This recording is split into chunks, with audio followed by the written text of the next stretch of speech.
I'm Connor Northrup, and I'm joined by CFFC heavyweight champion Shawn Teed, who is set to defend his belt at CFFC 62 Wednesday, August 12th. What's up, Shawn? How you doing?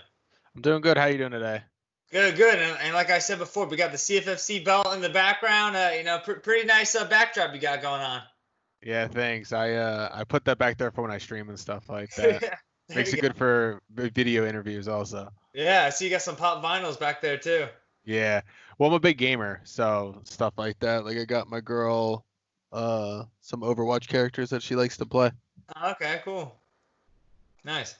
And now going to just a little bit of the fighting here. I mean, you're supposed to fight Chris Daukaus in a rematch. This is obviously the second time this fell through. The first time being COVID. Second time he got the call up to UFC, fighting Parker Porter at UFC 252, August 15th.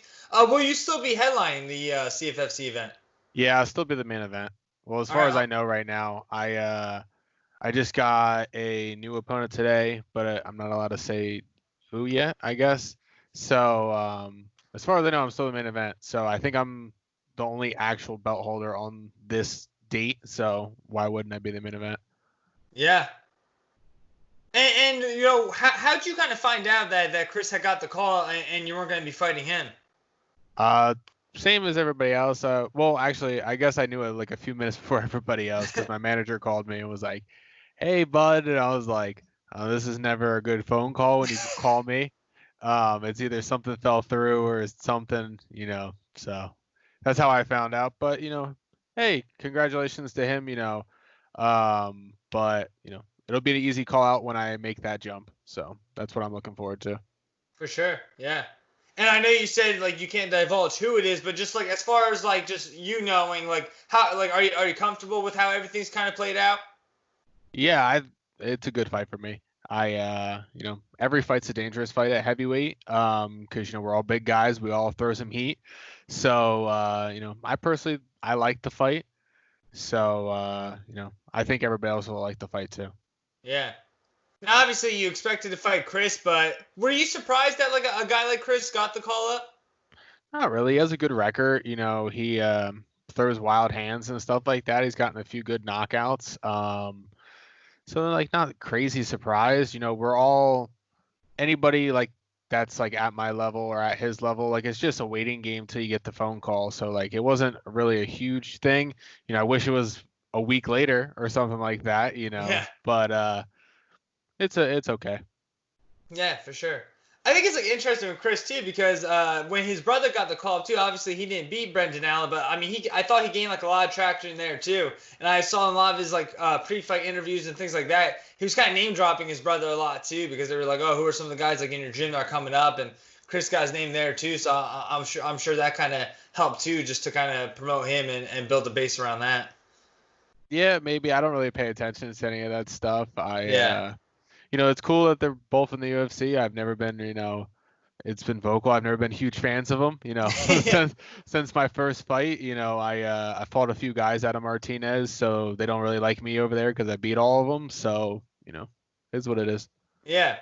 And you've obviously, you've been on the Contender Series and that, but does any part of this kind of say like, like, hey, like I'm right here too? I mean, there's been a few like I might have gotten on cards and stuff like that, but I'm not overlooking Wednesday. After Wednesday, I want to go in there and have a dominant performance, and then it's like, all right, I'm ready for that shot because I go in there, I dominate somebody, I win, I'm 7-2. That's not too shabby of a record. So and hopefully it'll be 7 finishes. Also because I've never got the one decision I went to was a draw. So Yeah. you know hopefully it'll stick to 100% win finish rate. So. Yeah. Awesome. And does any part of this too feel like it's kind of like dragged on too? Because obviously you had the COVID thing, but then I'm sure you were kind of feeling like, all right, like we're finally here. I'm finally gonna get to rematch Chris, and then this happens. Like, does any part of you kind of feel like it's like dragged on a lot? Yeah, it drug on for a while now, not know if we were gonna fight, having like potential dates and those immediately getting scrapped off the table and stuff like that. I just want to fight at this point. It didn't matter who it was in front of me. I just wanted to punch a hole in somebody. So Yeah. it's not Chris, unfortunately, because I would have liked to beat him again. And but like I said, maybe I'll get to do that in the UFC one day. Yeah. And my last thing on Chris too, and you kind of just said it too. Maybe you'll get to meet him down the future. I mean, how likely do you think it is that eventually, your guys' paths, might cross again? Well, we'll see how he does on the 15th. I think that's the date of his Yeah. fight. So we'll see how he does. Some people, they get that last minute phone call, they rise to the occasion. Some people, they don't. So we shall see. Yeah. Yeah, I mean, it couldn't really work out for much better for him too because everything just gets pushed back like 2 days. You guys were the Yeah. 12th, and that card's on the 15th, so. But fighting, just talking about that too. Fighting on a Wednesday. Now, I know I mentioned that you were on the Contender Series, and how much did that experience help too, being that that was on a Tuesday too? I mean, does it feel strange kind of fighting on a Wednesday? I feel like this one's gonna feel a little bit different than when it was on the Contender. Just because like the Contender, it was like a lot of. It was basically like you were preparing for a regular fight. The only difference was is that you were like in like a warehouse gym. That was the only difference. So like, if anything, this is gonna feel like going to sparring, kinda, cause like I'm staying home. I only live like 40 minutes away from the venue, so I'm like Oh, driving okay. to the venue the day of. I have to drive there for weigh-ins and stuff like that. I have to go there for COVID testing and stuff. So like, it's if anything, it's gonna be like driving to the city to go spar. So in one aspect, it hasn't like hit nerves like that because of like it's a very home comfort feeling. I'm able to spend the night, sleep in my own bed and stuff like that. I'm not sitting at a casino for, 4 or 5 days and I don't Yeah. really like to gamble or drink or do anything, Yeah. so I'm not like doing nothing. So, it'll be good for me. I'll be able to, I have one of my best friends flying in, just to watch it at my house with my fiance and stuff like that. Oh, cool. So, I'll be able to hang out with him a little bit before the fight and everything. So, I feel like it'll probably relax me a little bit. I'll go into the fight, with not so many nerves. I say this now, things can Yeah. change on the roller coaster of, a fight, but Yeah. as of right now, everything is just so calm and cool. I'm enjoying it actually. Yeah. And this will be the first time you ever had a situation, like obviously the COVID thing, but like this is the first time you ever had a situation where like you actually like stay at your house, like before like a night of a fight. Yeah, normally we stay down in Atlantic City and stuff like that because I fought for the CFFC eight eight times, I think, or something like Yeah, that. This will there's be my always like 10th pro Regatta, fight. Hard Yeah. Rock, yeah. Yeah, exactly. So it was like always down in AC, which was, not crazy far from my house, but it was just more convenient to stay down there. But, I'm not gonna, I'd rather just stay home. If that's an option, it wasn't an option there because we had like, we had to go for, interviews and poster signings and pictures and this and all this stuff. So it wasn't convenient for me like to drive 40 minutes after Yeah. like pedal back and forth all the time. But with this, I'm only going there a few times, and then I can sleep in my own bed. Yeah. And you kind of touched on a little bit, but like a whole other aspect of this fight too is that it is going to be in like an empty arena too. I mean, you talked about the sparring too, but like, is there any concerns like with that? No, if anything, I'll be able to hear my coaches better. Yeah. I've wrestled for extremely long time since I was like 5. So that whole being able to like not hear the crowd and stuff like that. I wear glasses, so I don't see the crowd, obviously. So not having all this extra noise like when and it sometimes it sways the judges a little bit because like I've had fights where like the punch may have looked like it landed but it didn't land and the crowd like freaks out and stuff like that, so like it might sway a little bit like that. Yeah. But now if like a punch lands, you're gonna hear it. You're gonna hear it, So yeah. you're seeing stuff like when they have the fights at the Apex and stuff like that, like you hear meat on meat contact, so like that's actual. It's not like you don't know if something landed, but you're hearing the crowd, so you automatically think something happened. So Yeah.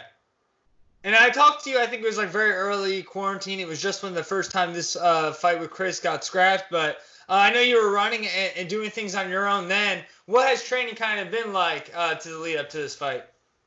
I picked up a lot more because over at Killer Bee Combat Sports, I was able to do like all my strength conditioning there because he has all weights, everything, and he's my head coach. So he was able to, you know, see how I was doing in my rounds. I was able to keep sparring and stuff like that, having people come in and, he would see how I was doing, cardio wise, physically wise, stuff like that. And then we would be able to do, strength conditioning, my bag work, everything.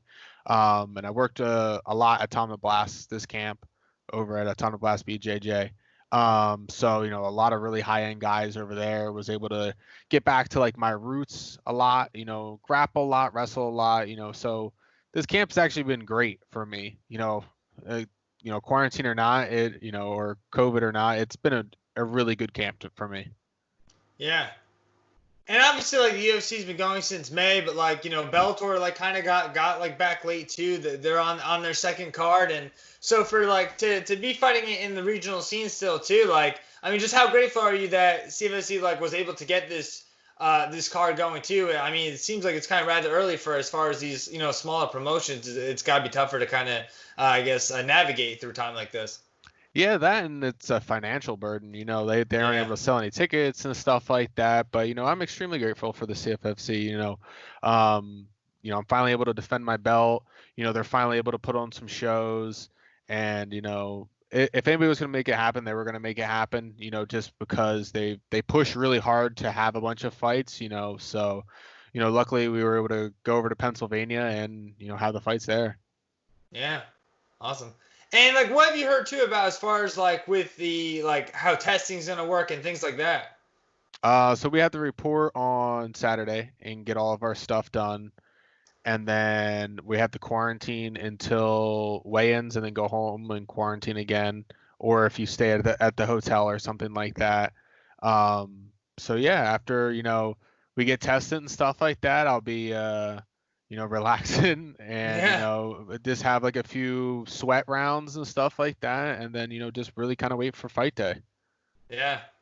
Now that you have the kind of the comfort of your own home, I mean, I know you said you like, you stream video games, stuff like that. Are you gonna be able to do that like the night before the fight, anything like that?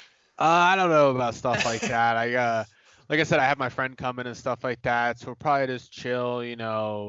My weight's super super good, so I'll be able to eat, and not starving myself and Hmm. stuff like that. So just be able to relax, hang out with my girl, hang out, just chill basically, like just let everything, ride the wave. you know, I won't be able to, I'm saying this now, I won't like be as nervous because I'll be able to just chill out. But, hopefully that's a big factor because, she calms me down a lot. I get, every fighter is a head case, man. Like we're riding that like roller coaster, one Hmm. second we're super fine. And all Yeah. of a sudden, you look at somebody on the sidewalk and you're like, oh shit, I'm gonna get punched in the face in 2 days, Yeah. So and then you're like, and then you like, it's like you go through all the waves of like emotion, and then you're like mad about it. But I haven't really had too many nerves about a fight, especially since it was like you know an unknown, because a bunch of stuff got canceled beforehand. Like it was like a like, all right, we're gonna have an audience. All right, we're not gonna have an audience. All right, only two cornermen now, like, all right, like this, that, so there's like a bunch of things getting thrown at you. And then the fight fell off, and then, maybe an opponent, and then that person fell off. So it's like, I just want to fight. Like I've been working my ass off for, however long now, because I didn't get to fight before. So I kind of just stayed maintained and then got right back into a camp. So I just want to fight at this point.